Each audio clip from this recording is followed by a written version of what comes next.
여러분 안녕하십니까? 포항 MBC 뉴스입니다. 학생 과밀을 겪는 초등학교 학생들은 급식 먹을 자리 한 칸을 찾거나 제때 화장실을 가는 것도 힘들다고 합니다. 코로나19 거리두기로 가뜩이나 힘든데 이 문제가 심각해지자 경북교육청이 오는 2024년까지 민관 공동부담 형식으로 포항시 오천읍과 흥해읍에 초등학교 2곳을 신설하기로 했습니다. 배현정 기자입니다. 포항시 오천읍의 한 초등학교 교실입니다. 책상 수십 개가 빼곡히 늘어서 있어 초등학생 혼자서 이동하기조차 힘듭니다. 지역에서 학급 수가 두 번째로 많은 이 초등학교는 한 학급당 학생 수가 27명까지 배정돼 OECD 평균인 21.1명을 훌쩍 넘기고 있습니다. 좁은 공간 내에서 학생들이 과밀된 상황에서 활동을 하다 보니까 하루 종일 지도하는 면에 있어서 좀 어려움이 있습니다. 특히 포항시 남구 오천읍과 북구 흥해읍은 수년간 인구수가 크게 늘면서 학생 과밀로 이중고를 겪는 초등학교도 많습니다. 이러다 보니 근거리에 초등학교가 없어 4km 이상 떨어진 학교를 통학하는 학생들도 있습니다. 학생 수가 지나치게 많아 급식소와 화장실 이용이 불편한 것은 물론 체육관에서도 학생들이 사용하는 여유 공간이 턱없이 부족해 활발한 활동이 어렵다는 지적도 나옵니다. 게다가 코로나19로 인해 과밀학급은 거리두기가 미처 지켜지지 않는 등 방역 사각지대에 놓였습니다. 학부모들은 학생 과밀은 교육질 저하뿐만 아니라 코로나19 감염 가능성도 높일 수 있다며 교육청의 대책이 시급하다고 목소리를 높였습니다. 볼일을 볼 수 없어서 다른 데 가서 찾고 뭐 이러는 불편한 점이 있고요. 그다음에 급식 시간에 또 아이들이 식판을 들고 또 자리를 못 찾아서 식판을 들고 기다리는 경우도 있었고요. 과밀 해소를 위해 포항시 흥해읍과 오천읍의 초등학교 2개가 민간 공동으로 2024년에 신설될 계획인데 과밀 현상을 해소하기엔 역부족입니다. 경북도 교육청은 학교 신설 기준이 까다로워 급증하는 학생 수를 따라가지 못하는 측면이 있지만 신설에 적극적으로 나서겠다고 밝혔습니다. 그 순간에는 어쩔 수 없이 과밀 현상이 일어납니다. 참으로 안타까운 일이지만은 앞으로 가구 수가 충족되는 대로 바로 학교를 신설해서 불편을 덜도록 하겠습니다. 고질적인 과밀 문제는 교육당국의 권한으로 조속히 해결할 수 있는 만큼 이에 대한 적극적인 조치가 있어야 할 것으로 보입니다. MBC 뉴스 배현정입니다. 경주시가 기존에 한 곳에 불과했던 공동 육아 나눔터를 읍면동 5개소로 확대 설치해 운영합니다. 신규 공동 육아 나눔터는 안강읍과 건천읍, 천북면 등 5곳에 설치되며 12세 이하 아동에 대한 돌봄 공간을 제공하고 돌봄 공동체 구성과 다양한 육아 프로그램 운영을 지원합니다. 한편 지난 2018년부터 경주시 북부동에 운영 중인 공동 육아 나눔터는 824가구, 1,100여 명이 이용하는 성과를 거뒀습니다. 요즘 농촌에서는 일손 구하기가 가장 큰 애로사항입니다. 품삯이 오르자 웃돈까지 요구하고 있다고 합니다. 코로나19로 지자체에서 어렵게 배정한 외국인 계절 근로자마저 몰래 농가를 빠져나가 잠적하는 일도 있습니다. 김서영 기자입니다.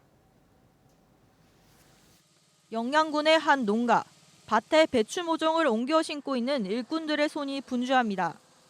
이 농가는 당장 일손이 부족해 사설 인력중개업체로 외국인 근로자를 고용했지만 품삯을 생각하면 마음의 부담이 큽니다. 코로나19로 입국길이 막혀 인건비가 2, 3만 원은 더 올랐고 인력중개업체도 중개비를 올렸기 때문입니다. 외국인들 없으면 농사 못 짓는 실정인데 지금 업체에서 너무 심하게 인건비도 올리고 이전에 뭐 8만 원씩 이런 식으로 했는데 지금은 11만 원씩.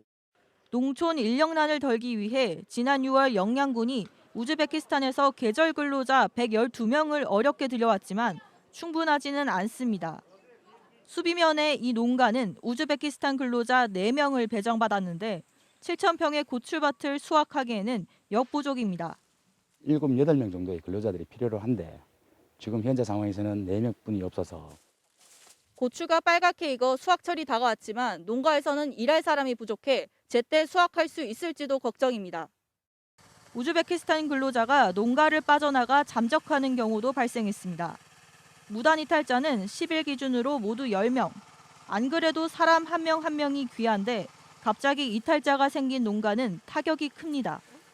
표현도 없이 어떤 느낌도 없이 그냥 뭐 밤에 새벽 일찍 뭐 무단 이탈해버리는 바람에 좀 마음도 급하고 좀 허탈한 마음도 생기고.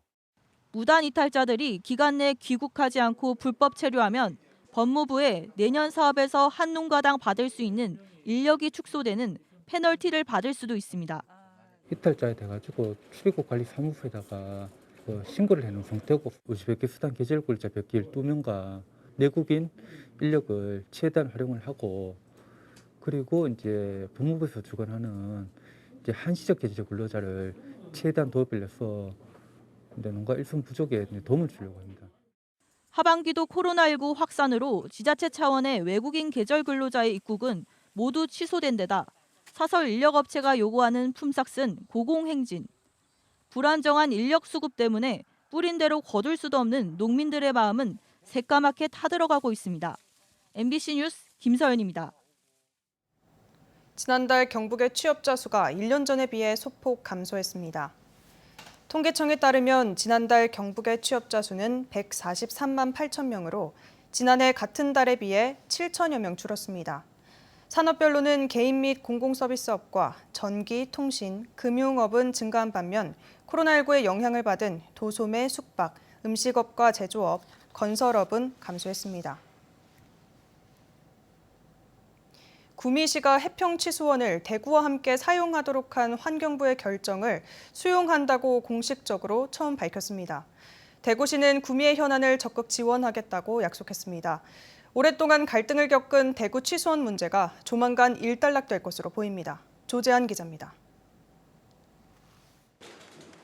환경부는 지난 6월 24일 구미 해평취수장에서 하루 30만 톤씩 대구에 공급하는 낙동강 통합 물관리 방안을 의결했습니다. 구미에서는 찬반이 엇갈렸습니다. 구미시는 환경부 정책을 신뢰한다며 공식 수용 방침을 처음으로 밝혔습니다. 대신 상수원 보호구역 추가 확장은 불가능하고 구미국가 5산업단지 입주업종 확대 등을 요구했습니다. 경북도 또 대구시 또 나아가서는 환경부 총리실까지 서로 연관돼서 결정한 사안이기에 행정적인 문제로서 저희들은 이제 받아들입니다. 정무적인 요구사항이 받아들이는 것이 전제 조건이다. 대구시는 구미 오산단 입주업종 확대뿐 아니라 KTX 구미 역사 신설 같은 현안을 적극 지원하겠다고 밝혔습니다. 취수원 공동사용에 따른 용수 부족이나 상수원 보호구역 확대에 따른 재산권 침해 등 구미 지역 걱정 해소도 약속했습니다. 향후 체결할 협정서에도 이를 명문화하여 구미 시민들께서 더 이상 우려하지 않도록 제도적 정치를 완벽하게 마련하겠습니다. 구미시가 환경부안을 수용하면서 이제 남은 건 중앙정부가 지역 현안을 얼마나 수용하고 지원하느냐입니다. 패널과 1차 다육산, 과불화 화합물 등 수질 사고가 끊이지 않았던 대구의 취수원 문제가 해결의 실타래를 풀어가고 있습니다. MBC 뉴스 조재한입니다. 법령을 위반한 대기오염 물질 측정 대행 업체가 무더기로 적발됐습니다.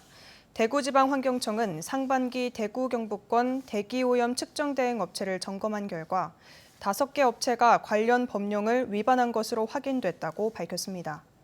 세 곳은 사전 측정 항목을 누락해 정상적인 측정 결과값 산출을 방해했고 한 대행업체는 중금속 채취를 할 때 법정 장비를 사용해야 하지만 임의로 다른 장비를 이용한 점이 적발됐습니다. 또 다른 대행업체는 시료 채취 지점 기준을 임의로 변경해 측정한 것으로 드러났습니다. 대구환경청은 관련 법령에 따라 적발된 위반 업체에 1차 경고를 내리고 추가 점검을 할 계획입니다. 일본 제철을 상대로 배상금 판결을 받아낸 강제징용 노동자들, 배상금을 안 주고 버티는 기업을 상대로 한국 내 자산 압류 절차에 들어가는데요. 일본 제철이 주식 압류를 피하려고 법원에 즉시 항고를 제기했지만 대구 법원은 기각했습니다. 권윤수 기자입니다. 대법원은 일본 강점기 강제징용 피해자 4명이 일본 제철을 상대로 제기한 손해배상 청구 소송에서 2018년 10월 1억 원씩 위자료 판결을 확정했습니다. 비슷한 시기 피해자 1명이 따로 소송을 진행해 역시 대법원으로부터 1억 원의 위자료 판결을 받아냈습니다. 이들이 법정 투쟁에 나선 건 1997년, 대법원 판결까지 21년이 걸렸습니다. 피해자 5명 가운데 4명은 이미 세상을 떠났습니다. 유일한 생존자인 이춘식 할아버지. 오늘 나 혼자 나와서 여러분 내가 많이 슬프고 눈물이 많이 나고 멍청이고 울고 싶고 많이 아프고 서운하다고. 이 할아버지와 고인이 된 4명의 가족은 배상금을 끝까지 받아내기 위해 포항에 있는 일본제철 소유의 주식회사 P&R 주식을 대상으로 법원에 압류를 신청했습니다. 2019년 1월 대구지방법원 포항지원은 압류를 승인했고 송달 절차를 진행했습니다. 하지만 일본이 계속 서류를 돌려보내 결국 공시송달이 진행됐습니다. 공시송달은 피고에게 소장이 전달되지 않더라도 법원이 일정 기간 서류를 보관하면서 사유를 게시하면 소장이 전달된 것처럼 여기는 겁니다. 공시송달의 효력이 지난해 8월 발생하자 묵묵부답으로 버티던 일본제철은 주식 압류를 막으려고 즉시 항고를 제기했습니다. 심리를 맡은 대구지방법원 민사 2부는 최근 포항지원이 결정한 압류 명령에 문제가 없다며 기각했습니다. 항구시민 대구지방법원은 제1심법원인 포항지원이 한 압류 명령에 절차적 형식적으로 어떠한 잘못도 없다고 보아 채무자인 일본제철이 제기한 즉시 항고를 기각하였습니다. 일본제철은 한국법원의 판결을 따르지 않겠다는 입장입니다. 일본 NHK 방송에 따르면 일본제철은 한일 정부의 외교 교섭 상황을 토대로 적절하게 대응하겠다고 밝혔습니다. 징용 피해자 배상 문제에 대해선 한일 청구권, 경제협력 협정에 따라 최종 해결된 것으로 이해한다고 했습니다. 일본제철의 주식 압류가 가능해졌지만 현금화하기 위해선 절차가 더 필요합니다. 압류 명령과 별도로 매각 명령이 있어야 해 2019년 5월 피해자와 가족들은 법원에 매각 명령을 신청했고 재판이 진행 중입니다. 한 걸음 나아가기에 몇 년씩 걸리고 한일 간 외교 문제까지 걸려 있어 강제징용 배상의 길은 멀고도 험난하기만 합니다. MBC 뉴스 권윤수입니다. 국토교통부는 작년에 이어 올해도 8월 14일을 택배 쉬는 날로 시행해 택배 노동자가 대체 공휴일인 16일까지 최대 4일간 쉴 수 있도록 지원한다고 밝혔습니다. CJ 대한통운과 롯데글로벌로지스, 한진과 로젠 등 주요 택배사 4곳과 국가기관인 우정사업본부가 택배 쉬는 날에 동참하기로 했습니다. 국토교통부는 4일간의 휴일로 배송이 늦어질 수 있다며 소비자들이 주문할 때 참고해달라고 부탁했습니다. 경상북도는 코로나19 장기화에 따라 저소득층 추가 국민지원금을 지급합니다. 지원액은 1인당 10만 원이며 오는 24일 가구별 대표 계좌에 현금으로 일괄 지급합니다. 경북 지역 18만 1천여 명이 대상이며 소득 하위 88% 이하 국민에게 지원하는 국민상생지원금과는 별개로 지급됩니다. 경상북도가 오는 10월 열리는 전국체전을 안전체전으로 치르기 위해 도정 역량을 집중하기로 했습니다. 선수단은 대회 참가 48시간 전에 진단검사를 받고 음성으로 확인된 경우에만 전용 차량으로 이동해 체전에 참가할 수 있고 대회 기간 중에는 지속적으로 진단검사를 받아야 합니다. 확진자가 발생하면 해당 종목을 중단하고 경기장은 최소 2일 이상 폐쇄하며 대한체육회와 협의해 진행 여부를 결정합니다. 예산 1,200억 원을 들여 추진해 예산 낭비 논란이 제기된 황동해 해양복합전시센터에 대해 포항시가 추가 용역을 실시할 방침입니다. 포항시는 해양복합전시센터 건축 설계 공모전 단계로 1억 2천여만 원을 들여 공공건축 기획 용역을 실시하고 추가로 7천만 원을 들여 중장기 육성 방안 수립 용역을 진행하기로 했습니다. 코로나19 등으로 전국의 컨벤션 센터가 적자 논란에 휩싸이는 가운데 포항시는 경쟁력 있는 컨벤션 센터 운영 방안을 만들기 위해 예산을 추가로 투입한다는 입장을 밝혔습니다. 올해 경북에서 각종 물놀이 사고로 8명이 목숨을 잃었습니다. 경북 소방본부에 따르면 올해 경북에서 180여 건의 물놀이 사고가 발생해 8명이 숨졌습니다. 물놀이 사고는 계곡이나 강, 해수욕장 등에서 다양하게 발생했으며 음주 수영이나 구명조끼 착용 없이 수심이 깊거나 유속이 빠른 곳에서 물놀이를 하다가 사고를 당한 사례가 많았습니다. 이상으로 포항 MBC 뉴스를 마칩니다. 시청해주신 여러분 고맙습니다.